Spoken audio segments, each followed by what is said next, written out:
Refleksija je osrednji proces za izboljšanje učenja in učne uspešnosti, saj posameznikom omogoča, da ugotovijo, kaj so se naučili in to znanje uporabijo na nove in ustvarjalne načine. Spodbujanje refleksije v razredu lahko učencem pomaga razviti njihove sposobnosti kritičnega mišljenja, poglobiti razumevanje snovi ter postati bolj aktivni in zavzeti. Na kakšen način krepiti refleksijo v razredu? Kako učence usmeriti k poglobljenemu razmišljanju o svojih izkušnjah, svojem znanju in učni snovi?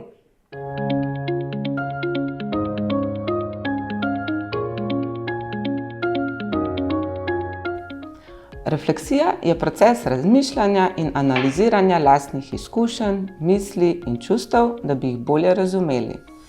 Refleksija vključuje proučevanje temeljnih predpostavk in prepričanj, na katerih temelji posameznikovo razmišljanje in vedenje, ter razmišljanje tudi o tem, kako te predpostavke in prepričanja vplivajo na njegove izkušnje in interakcije z drugimi. Refleksija ima lahko različne oblike, od neformalnega, nestrukturiranega razmišljanja do bolj formalnih, strukturiranih oblik. V kontekstu izobraževanja refleksija pogosto vključuje razmišljanje o tem, kaj smo se naučili, kako smo se tega naučili in kaj lahko s tem znanjem storimo. Zakaj je refleksija v učnem procesu pomembna? Naštejemo lahko več razlogov. Refleksija je način, kako učenci poglobijo znanje in razumevanje o določeni vsebini, o kateri se učijo. Z refleksijo o svojih izkušnjah in znanju lahko učenci povežejo nove informacije z že znanimi, ugotovijo, kje so vrzeli v njihovem razumevanju in razvijajo nova spoznanja. Refleksija učencem pomaga razvijati veščine kritičnega mišljenja, saj jih spodbuja k analiziranju in vrednotenju lastnih izkušenj in prepričanj. Ta proces lahko učencem pomaga prepoznati predpostavke in morebitne nedoslednosti v njihovem mišljenju. Pomaga jim tudi razviti bolj poglobljene in celovite poglede na snov. Refleksija učencem pomaga razvijati samozavedanje, empatijo in čustveno inteligenco. Z razmišljanjem o svojih izkušnjah in čustvih lahko učenci prepoznajo svoje prednosti.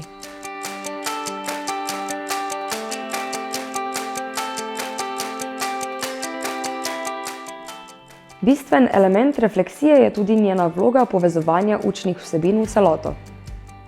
Refleksija učenja pomaga učencem povezati novo znanje in spretnosti s tistim, kar že vedo, in kako ustvariti bolj celovito razumevanje predmeta. Če želimo spodbujati in omogočati refleksijo med učenci, je smiselno izhodiščno uporabljati nekaj strategij. Spodbujajte učence, da sodelujejo v odprtih razpravah o snovi, ki se jo učijo. Prosite jih, naj svoje ideje, vprašanja in spoznanja delijo drug z drugim, ter razmišljajo o tem, kaj so se naučili. Učence prosite, naj vodijo dnevnik, v katerem bodo lahko razmišljali o tem, kaj se učijo in kako je to povezano z njihovim življenjem.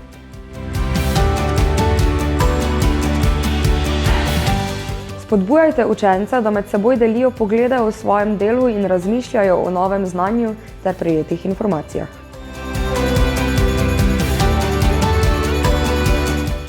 S primeri iz resničnega sveta učencem pomagajte videti praktično uporabo tistega, kar se učijo. Spodbudite jih, da razmišljajo, kako bi lahko snov uporabili v svojem življenju ali v resničnem kontekstu. Eden najbolj preprostih načinov za podporo razmišljanja je okvir kaj in kaj zato, kaj pa zdaj. Z vprašanjem kaj opisujemo naravo izkušnje novega spoznanja. Z učenci razmišljajmo, kaj se je zgodilo, kaj so počeli, kaj so pričakovali, kakšni so bili njihovi odzivi, kaj so se naučili.